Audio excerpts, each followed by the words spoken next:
Hey guys, it is CEO Monday. I believe I missed last week because I was on vacation.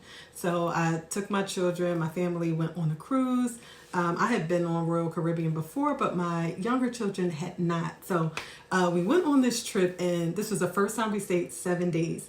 And the way that my brain works, I was heavily on vacation, but all I kept thinking about was the business side of this cruise ship.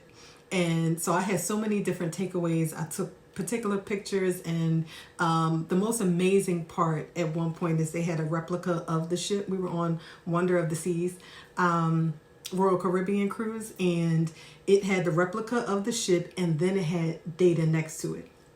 So here's some of the numbers that I was totally excited about. So this ship had 2,800 cabins, 6,900 passengers, 1,284 crew cabins, 2,300 crew members, and 20 decks.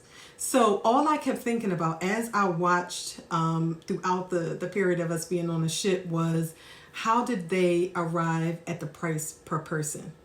You know, I'm thinking about all of the food that they had. I definitely thought about the waste. I thought about the fact that they had max of 2 people per cabin. I looked at so many different crew members constantly in and out. So I thought about the basic business things that I use in my business. And so Royal Caribbean is huge, but we have smaller businesses. However, right, I like to use this term, especially in childcare or if you're not in childcare. I'm not just childcare, I am a business. So all I kept seeing was the business side of it.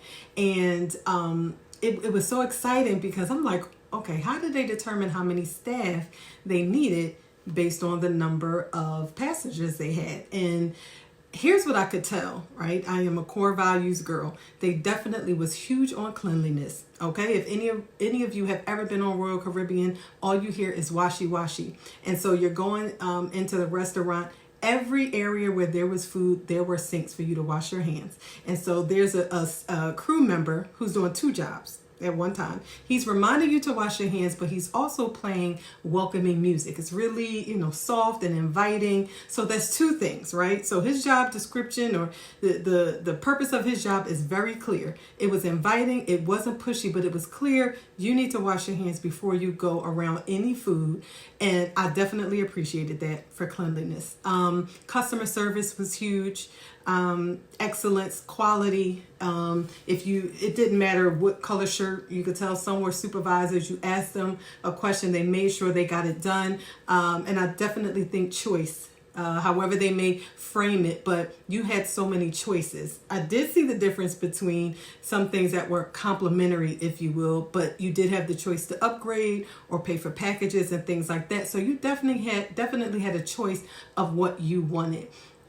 But here's what I wanted you to think about. All I kept saying was, these people are clear about their numbers, right? Because they had them even for you to see. They knew, well, of course they know how many cabins they had, but how many crew members, and it was extremely organized. And I saw that the day before we left, it looked like, there were less crew around, but they were already preparing for the next guests that were getting ready to get on. They were really big on sanitizing. They're pulling up the chairs, not in a way where it felt like they were kicking us out, but they definitely had systems, and it was clear. The dining room closed at 3 p.m. for lunch. They were already cutting off sections and preparing and wrapping the food up. And you had people coming around making sure everything was clean. You did not see anything dirty or messy for long periods of time.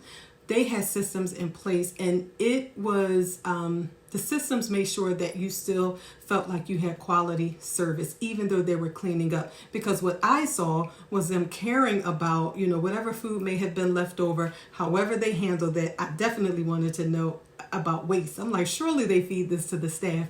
But overall, that was my huge takeaway. And I wanted to share it with you guys because I don't care if you are entrepreneur and you are the only staff person. you still need to know your numbers. If you have 10 staff, you still need to know your numbers. If you have a home child care program, if you have a large center, again, if you are a solopreneur at this point in time, you still need to know your numbers. How much does it cost for you to provide the service that you provide for the amount of time that you provide it? Because there's clearly different rates for 3-day cruises, 5-day, and 7 days. Don't just add on, different services and products and things like that without being very clear about how much each and every unit costs. Plan it all the way out. I'm sure that after each cruise, right, they have surveys and things like that, and there's a number of different takeaways where you're going to improve each and every time you provide a course, a program. I know each and every year we have our child care program. We're asking families how we could do things better, or what is it that you found that we were really strong at, because we want to keep doing those things.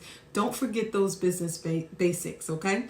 Know your numbers, be very clear, charge what you are worth, but you have to understand what those numbers are. And make sure that when you are dealing with staff and families and children, that when someone comes into your business or experiences you as a business owner, that they walk away with having an idea of what you value, what your core values are, what your mission is.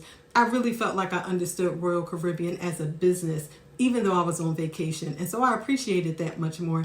And I want you to have the same for your business. I know I'm bringing some of these takeaways back to my staff, because I am always thinking about what was someone's experience when they walked away from my child care program, or from when I have coaching clients. What was their experience? I'm constantly asking them.